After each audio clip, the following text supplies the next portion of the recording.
I am going to talk about global warming revisited.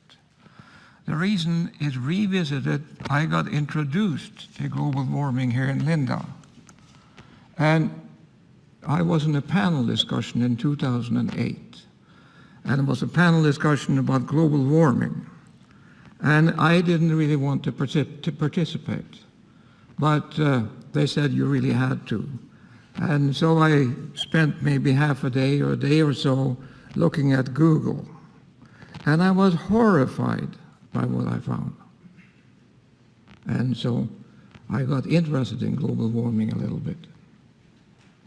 And because I was on this panel discussion, I looked at Google and I looked at Gaber and global warming because I've been on one panel discussion.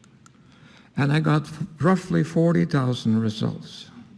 If I look at my mind and look at my name and say Gaber and superconductivity, I get much fewer results. Global warming is really a hot topic. And what I said then, and which I still believe, is that global warming really has become a new religion because you can't discuss it. It's not proper. If you say global, if you look at Linda here today, then all the people who are, notable people, they have said climate change in their talks. All of them have said it. I don't know whether they know what they mean, but they have said it anyway. Everybody talks about climate change. So the American Physical Society, which I was a member, said the evidence is incontrovertible that global warming exists. Now think about that. This is a physical society. And they say you cannot discuss global warming because we believe it's happening. It's like the Catholic Church.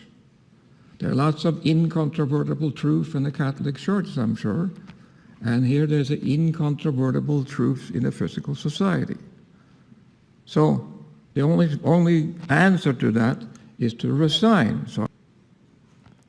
And that actually made quite a much more story than I thought it would have.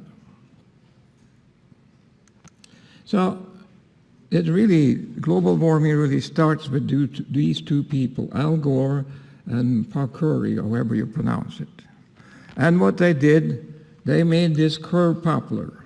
I know that's hard to read from the audience, but on the vertical scale is degrees in 0.1 degree. So roughly 1 degree is the whole vertical scale. And the horizontal scale is in years from 1860 to 2000.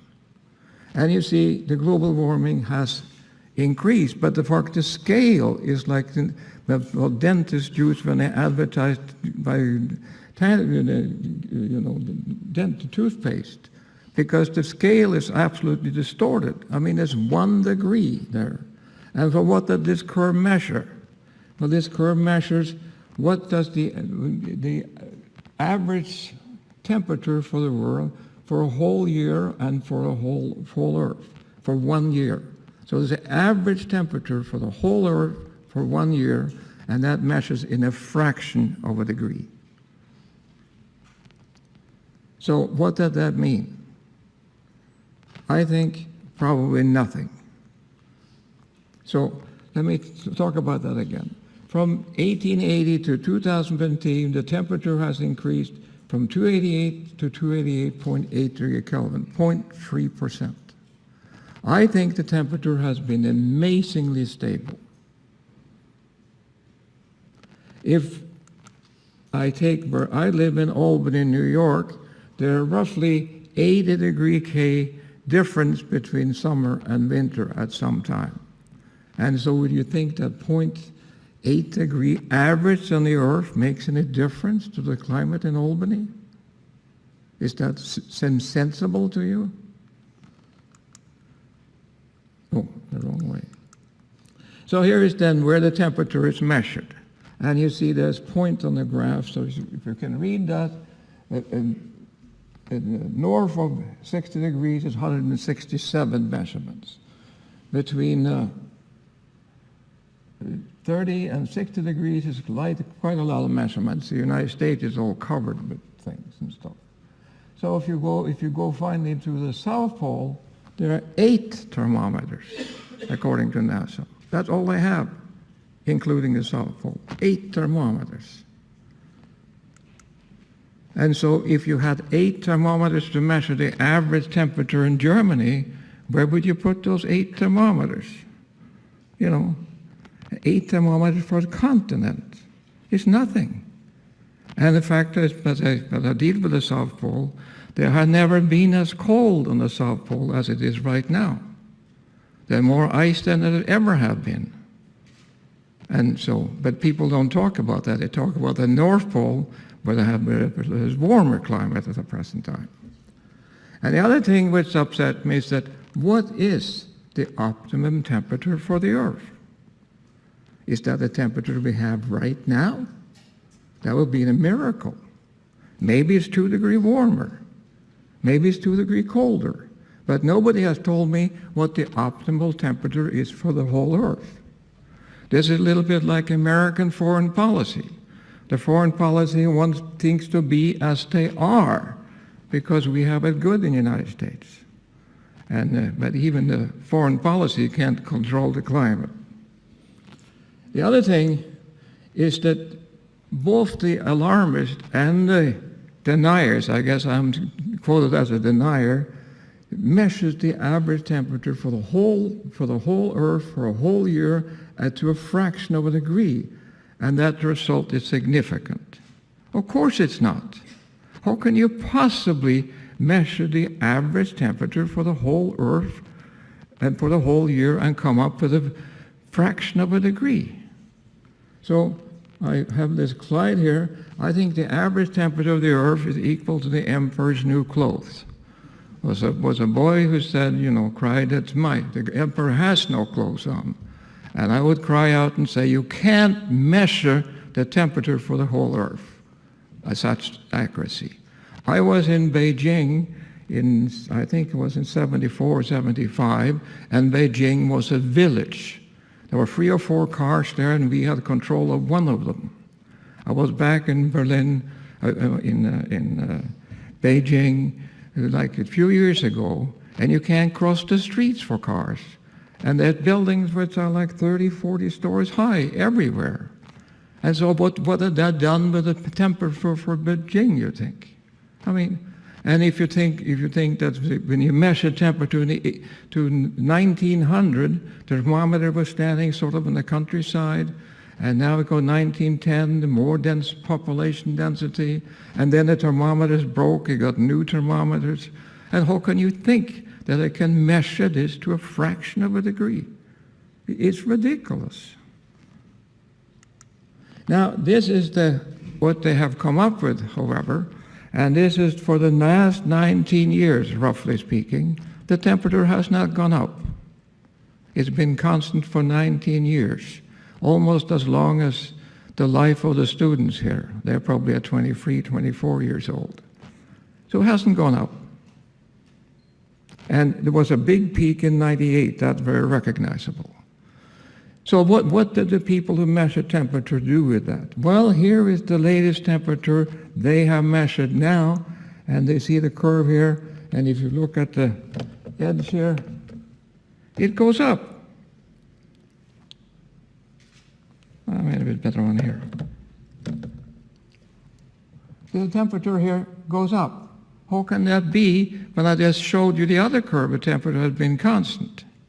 Well, the reason for that is that they include now the ocean. But for 100 years, the ocean has not been included. Why do you think they include the ocean? Because it's more accurate, or because they can fiddle with the data? That's what NASA does. So Obama said last year that 2014 was the hottest year ever. But it's not true. It's not the hottest year. So if you don't believe I'm cheating you, here's some satellite data, and this is the peak in 98, and you see basically the satellite data shows the same thing. The temperature has not increased.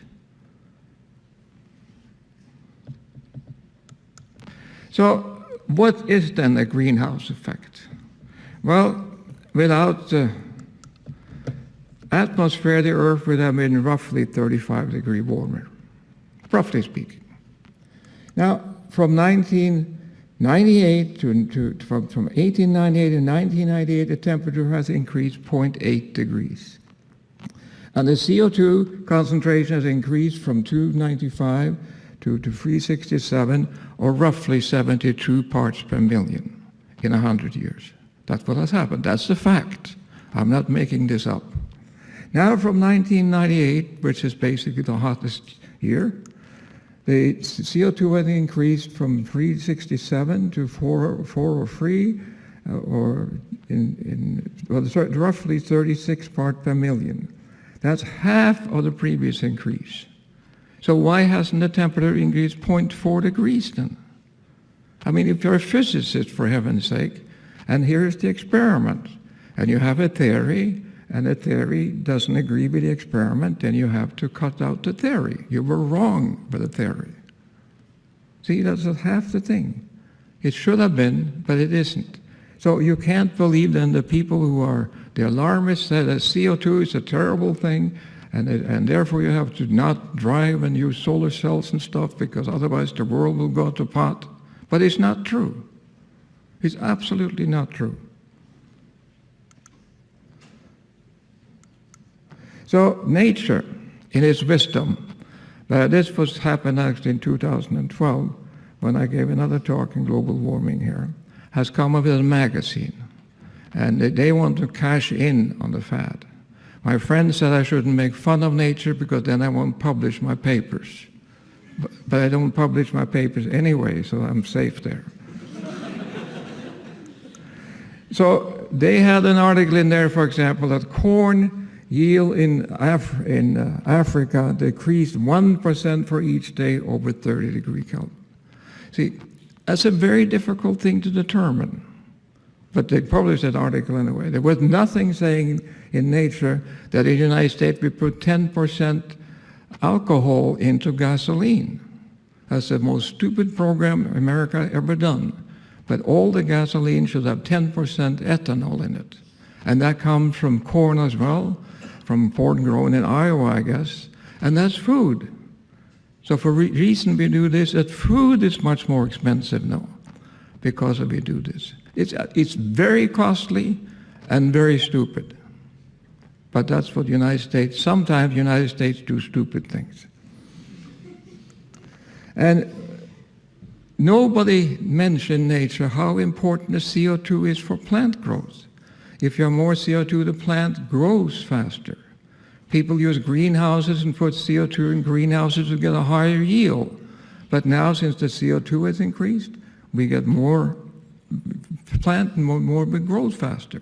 It's a wonderful thing, but they don't talk about that in nature.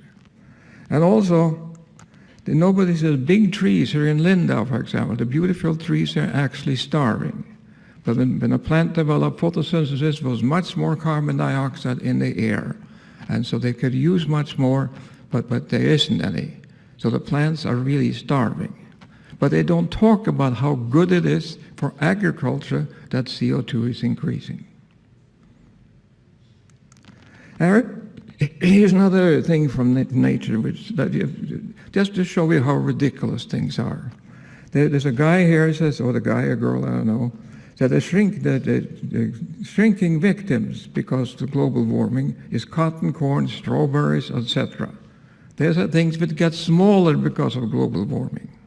So I read out strawberries here because they grow strawberries in Italy, and they grow strawberries in Norway. I never seen any difference in the size of the strawberries grown in Italy and Norway, but apparently they are. And if you're going to make a statement on that, how many strawberries has to count and weigh and deal with? See, it's ridiculous. And then it says here, herring is also smaller. But we've catch a lot of herring in Norway. I never heard anybody say that. But they claim that all these things, lynx, wood rats, squirrels, shrimp, scallop, cotton, corn, everything gets smaller because of global warming. Published in Nature. So unfortunately, it is not true for people.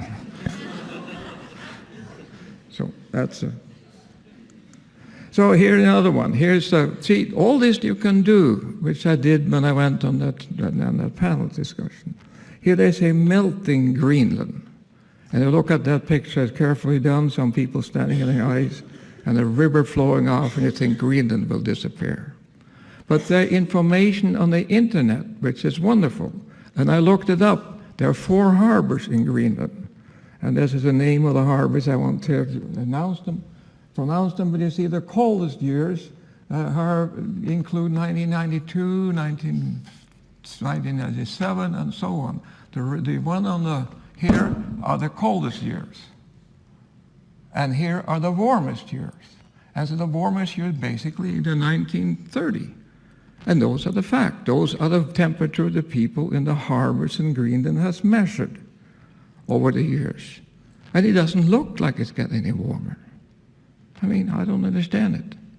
Where does the data come from? Who says what it says? Now, of course, global warming is supposed to cause the climate change. That's what it was. But the climate changes anyway. The climate has always changed. But the people who believe in global warming say the reason climate changes is because of global warming.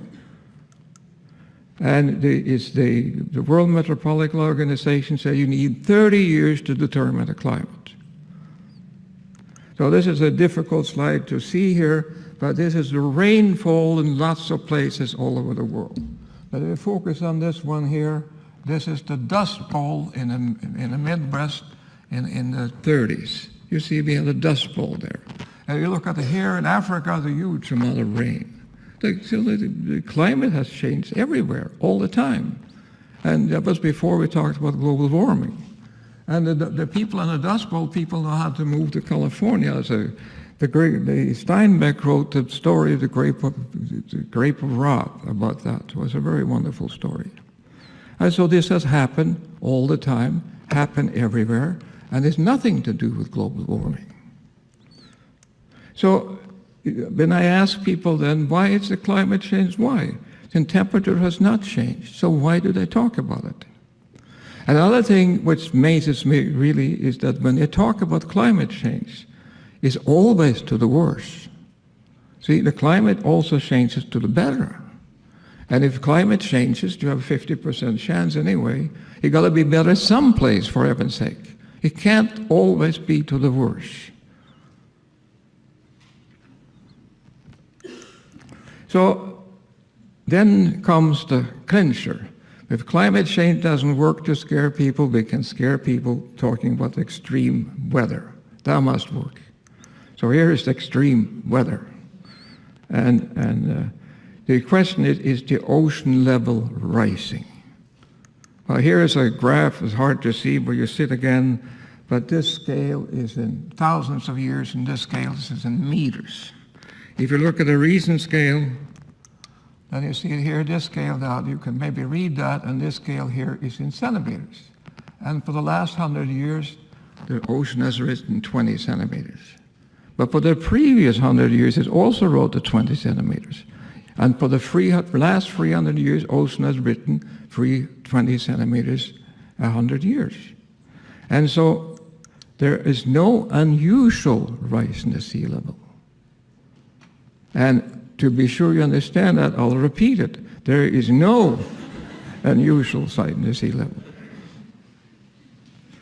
And here is the hurricanes in the United States for 150 years.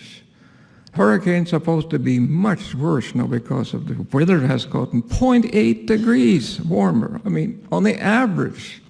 But you see, there are no such thing. If anything, we've entered a period of low hurricanes. See, these are the facts. I don't make up these facts.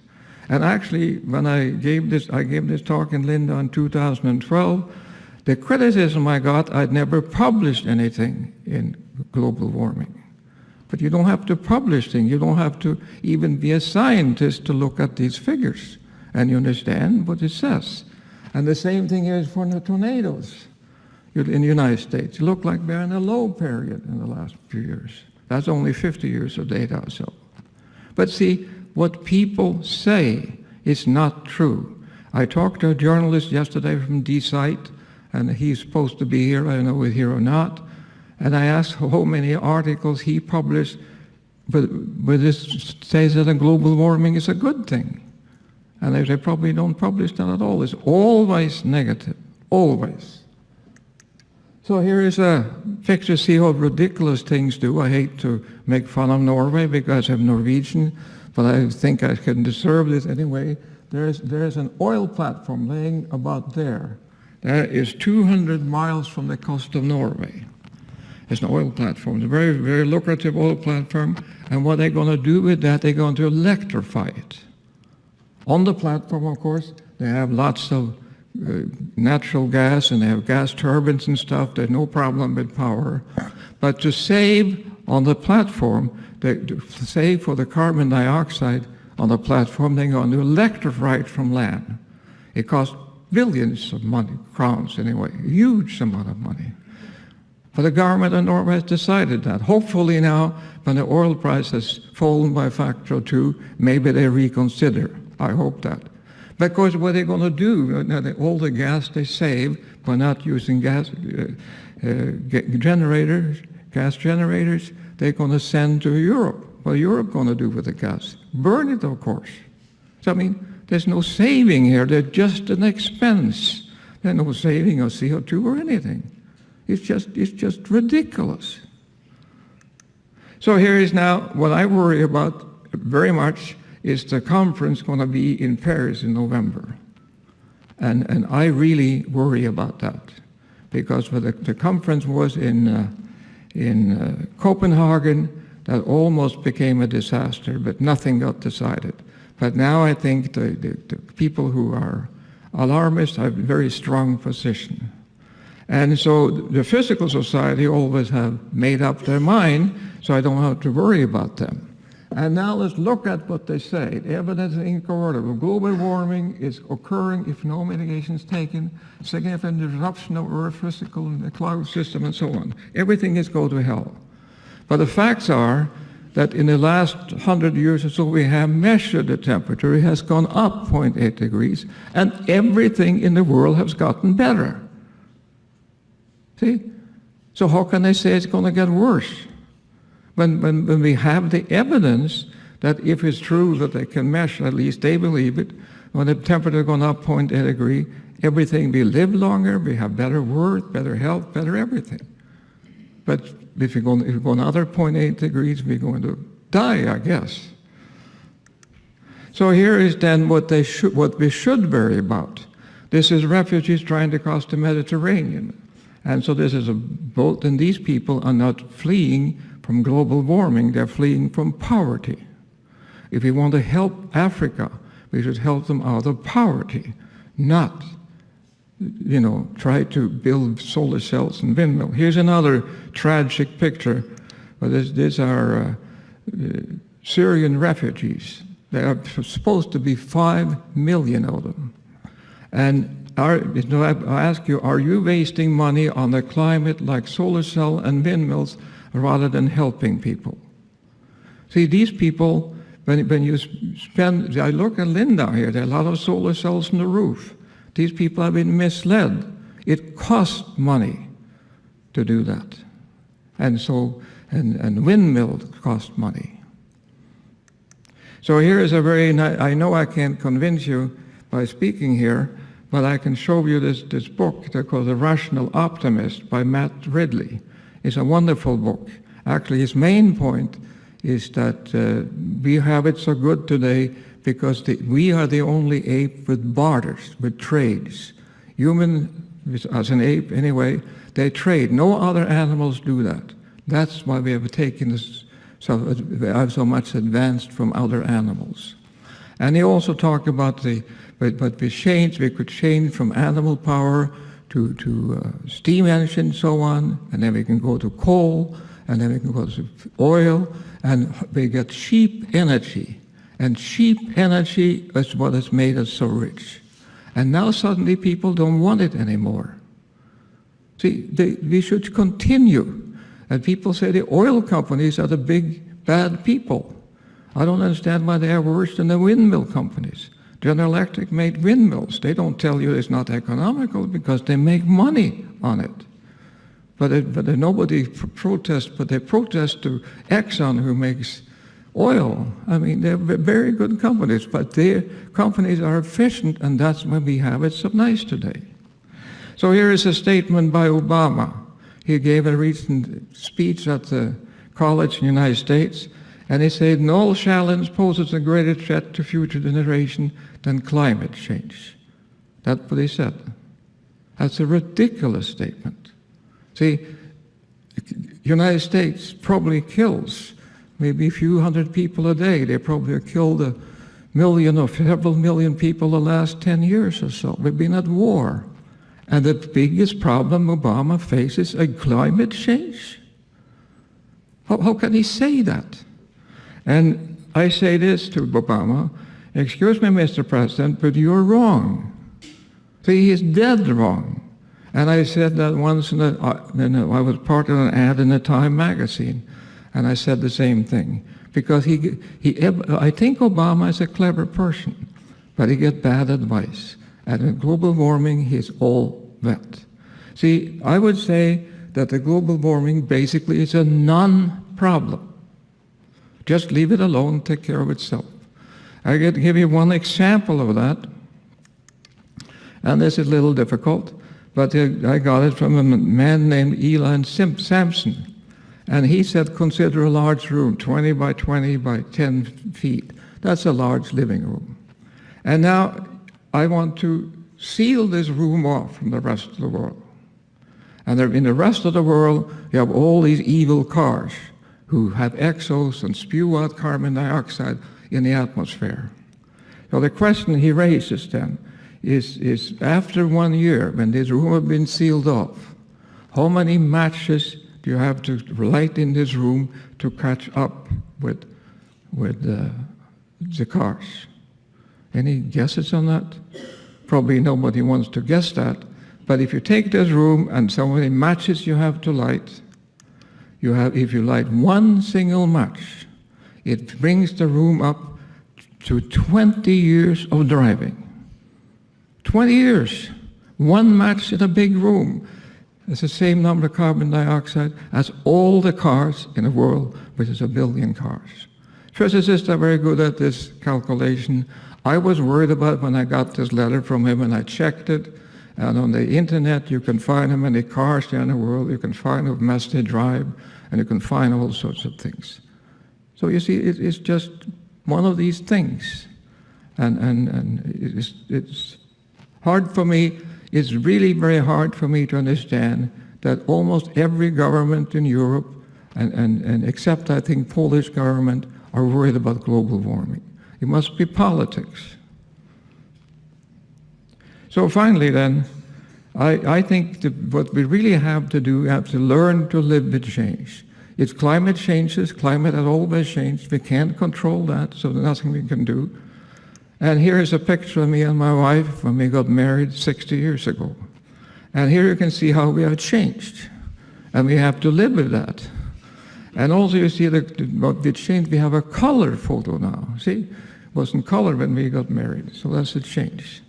And I will also say, so far we have left the world in a better shape than when we arrived, and this will continue, with one exception. We have to stop wasting huge, and I mean huge amount of money on global warming. We have to do that.